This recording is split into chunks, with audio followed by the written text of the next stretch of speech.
Hi, another day in Bordo's kitchen, and today I'm trying to bring a very unique dish insofar as I conjured this dish.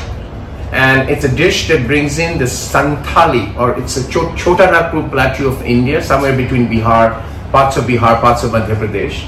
Their way of steaming food, fusing that with the way steaming is done in Hong Kong cuisine or Chinese cuisine insofar as dim sum. So I'm going to bring these two together, and this is something I've kind of seen people do this kind of steaming in parts of Assam where there's a lot of tea garden workers come from that part of India, long time back, generations up. So I'm going to do this interesting dish, tried it, and I'm sure you will enjoy it. Okay, now I'm going to show you the steps in cooking, the steaming process. I've got my steamer here. The way they do it, I'm going to do it the same way. But here is the interesting first step of the steamer. If you can come here, what I've done on my traditional dumpling steamer, I've laid out these Pandang leaf. And on the Pandang leaf, I'm going to put in the chicken, which is what I'm going to steam. And even traditionally, they make chicken or pigeon or whatever. And it's a bird meat typically. And I'm using Pandang leaf, but you can also use mango leaf. What that does, and you'll see as I take you through the process, it gets infused with the flavor of the Pandang leaf or the mango leaf, right? So let me lay this out before I take you to the steaming process. There's one step which I forgot to mention, is before you put it in the steamer, I'm going to just marinate this with a little bit of turmeric, dry, no oil, turmeric, and Kashmiri red chili, 1 tablespoon Kashmiri red chili, and I'm just going to marinate it before I put it in the dumpling steamer. You can see now I've laid out the marinated chicken into the dim sum maker or the steamer with the Pandang leaf below so that the smell gets infused. Now we'll go to the next step of steaming. I put my marinated chicken in the steamer, right? And now is the steaming. What I have done is I put hot water in here first. And this is the Santhali, or the Chota Nagpur way of steaming, right? What I'm going to do to this, and if you can put on this, I'm going to put some coriander seeds. Okay. I'm going to put some crushed ginger. And I'm going to put the crushed garlic. And then I'm going to put a few cardamom. Little bit of cinnamon and red chili and black pepper, right? And cloves, a few pieces of cloves. This is again all judgment, nothing, there's no 1 teaspoon or something. It's basically to get that water into that flavor, right? And this will all get infused. So I'm going to put the steamer here, and I'm going to let it steam for 30 minutes. So I'm going to, on slow fire, so I'm going to cover it up. And there goes my steamer. After some time, I'm just going to put low flame for 30 minutes. Yeah? And we'll come back and do the last step of cooking. The 30 minutes is up. And I'm just going to remove this.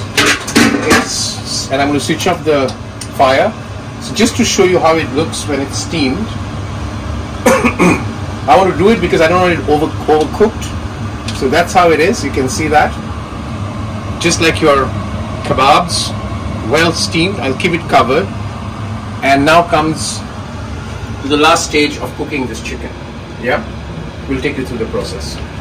So now is the last step of cooking. So I've got about 2 tablespoons of mustard oil. Brought it to smoking heat. And to that I'm going to add half a red onion or 1 medium-sized red onion, chopped slightly bigger into the thing. And I'll bring that to a fry before I make it kind of translucent before I add. And the oil, it is very important to put a little bit more oil than you would otherwise do. So I put about 3 tablespoons actually, not 2, right? Because the flavor here is about the oil, right? And I'll come back and do the rest. So the chicken is translucent. To this I'm going to add curry leaves. Remember, Chota Nagpur region is kind of an Andhra, southern Bihar. So they have a lot of influence of that region.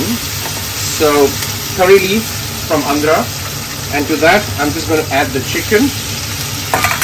And then I'm going to basically put only 2 spices: cumin powder, which is very common in that part of the world, and coriander powder, 1 teaspoon each. And as I'm going to bring this to a little fry, and I'm going to add a little bit more salt, and I'll do the salt test later. It's a beautiful dish, you know. And while this is happening, you must be wondering what I'm going to do with this water, right? This water I'll add there to kind of bring the chicken to a final curry, right? So we'll do that last step. So the chicken is, I fried it for about 3-4 minutes, and this is the time, if you can put the camera here, I'm going to take this water and put it in there. I'll reduce the flame. And remember, this water has been infused with all the spices, and that's the one that will add to the flavor. That's enough for the chicken. The rest, if you want, actually you can keep this in you know, kind of strain out the spices and keep it for some time. You can use it to make other dishes as well. So if you can bring it here now, what I'm going to do is I'm going to add a little bit more water to this, and I am going to just cover it up on a low flame. Cook it for about 10 minutes, because remember, the chicken is already cooked, so you don't need to cook it again because of the steaming. Just 10 minutes to create that curry flavor, you know, infused with pandang leaves, spices, and everything else, right? So that's the dish that I just created from Santhal or Chota Nagpur plateau, the way they steam their birds or their fish using the Hong Kong style dim sum steamer and making a lovely chicken dish. So that's another twisted with a story dish from Bordo's kitchen. Till the next one.